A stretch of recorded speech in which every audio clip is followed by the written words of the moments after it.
What's going on, guys? Simon here, and today we have some pickups to take a look at. So let's get started.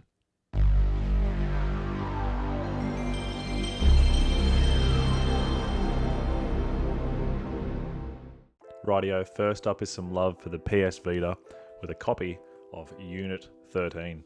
This title was released on March the 7th back in 2012 by Zipper Interactive, and I'm going to be real with you guys, I haven't played this before, but I've done a little bit of research, and from what I found, it's a military style shooter with lots of running and gunning. You also need to utilize cover mechanics, so basically it looks like your average third person shooter.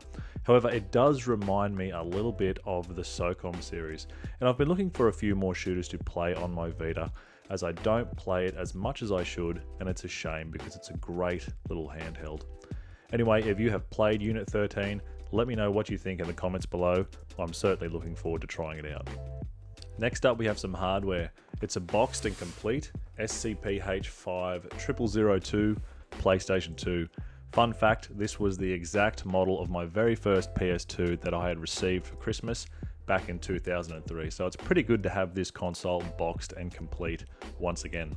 So far, I've just been checking out the original packaging, flicking through the manuals, and checking out the demo disc. Basically, reliving Christmas Day of '03. And what a day that was. I was so hyped to get a PS2. I can remember my mother said I could get 2 games to go along with the system. So leading up to Christmas before school finished for the year, on my lunch breaks I would go into the local Big W and browse the game section. And I finally decided on Dragon Ball Z Budokai 2.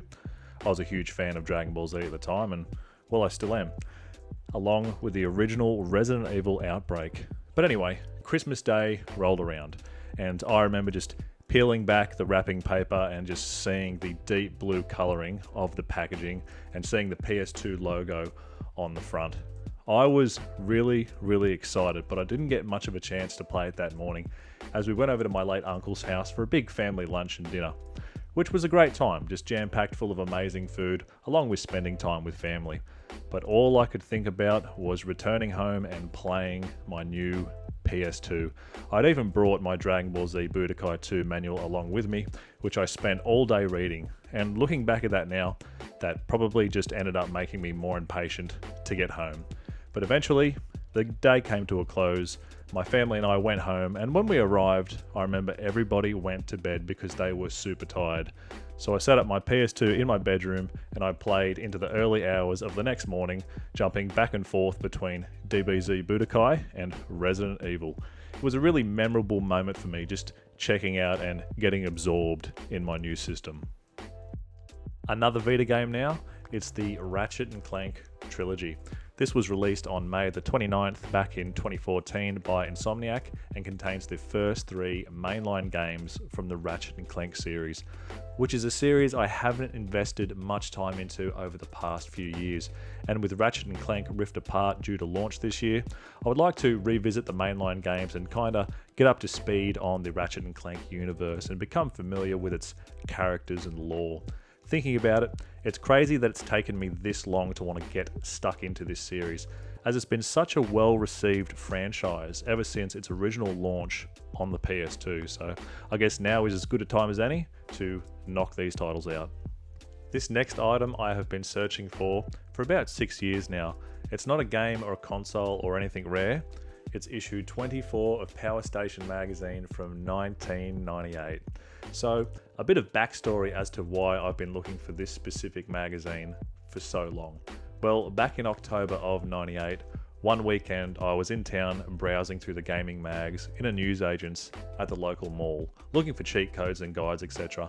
Because back then we didn't have the internet at home, so I really relied on gaming magazines for all that type of stuff. But when I was browsing, I came across this issue of Power Station, and it had a huge cheat section for hundreds of games. So for me, it was like hitting the jackpot. The only downside was I didn't have enough money with me, so I couldn't get it at the time.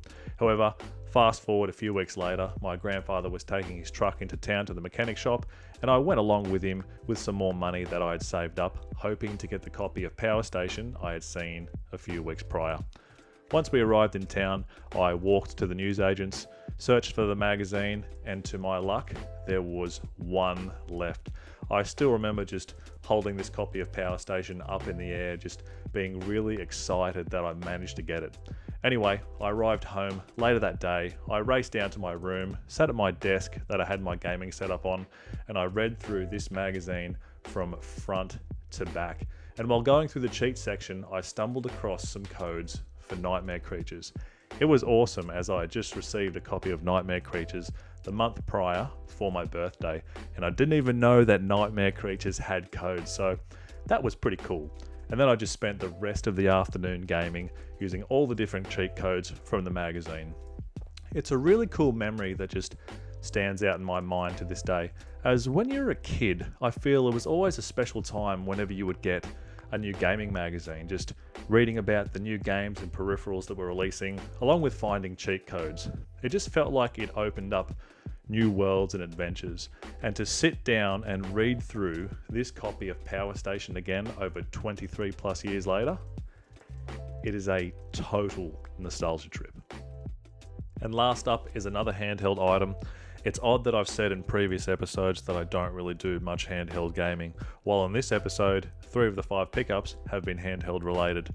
However, this item was gifted to me a little while back by a good friend from Instagram, and it is a Killzone Liberation, not for resale, demo disc.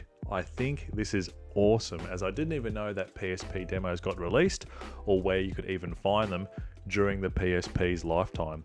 I just love this, and being a huge fan of the Killzone franchise, it makes it even better. It really is the smaller items like this that I just find so fascinating. But anyway, inside is the demo disc. Hopefully the camera picks that up.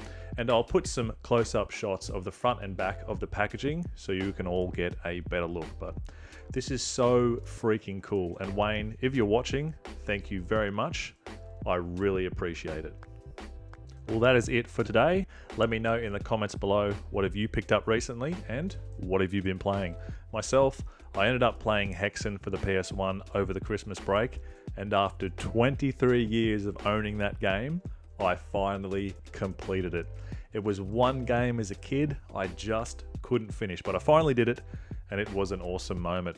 I had heaps of fun playing it, just sitting down most evenings, cracking a cold beer and just grinding through. So, with that said, remember to keep the positivity flowing, and I'll see you next time with more PlayStation content.